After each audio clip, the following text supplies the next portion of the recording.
Mrs. Jolan Groszmann, born in Budapest in 1925.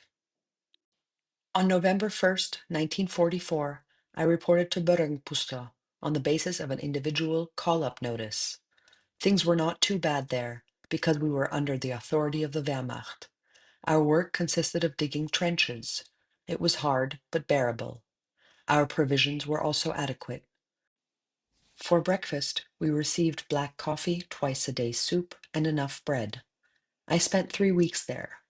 Afterwards, I was released with a Schutzpass, protective pass, and moved into the protected house at Poloniout 56. On November 28, the Aero Cross and the police took us from the protected house to Telekiter 10.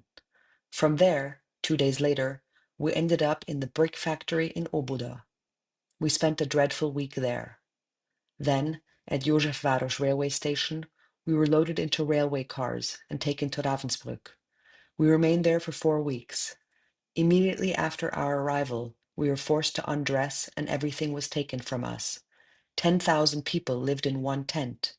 We were terribly cold because the tent was surrounded only by a tarpaulin. The food was bad and scarce. We slept on the ground. There was not even enough room to sit down. On January 8th, 1945, I was sent to Pénic with a labor transport. We worked in a factory producing aircraft wings. We walked 8 kilometers to the workplace every day. Even so, our situation there was somewhat easier. Twice a day we received thin soup, 200 grams of bread, and 10 grams of margarine. We did heavy physical labor and suffered greatly from hunger because the rations were so poor. It often happened that we ate grass. Especially among the young, very many perished there. The SS brutalized us constantly.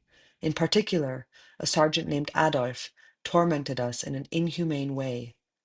It also happened that they even withheld the little soup we were given.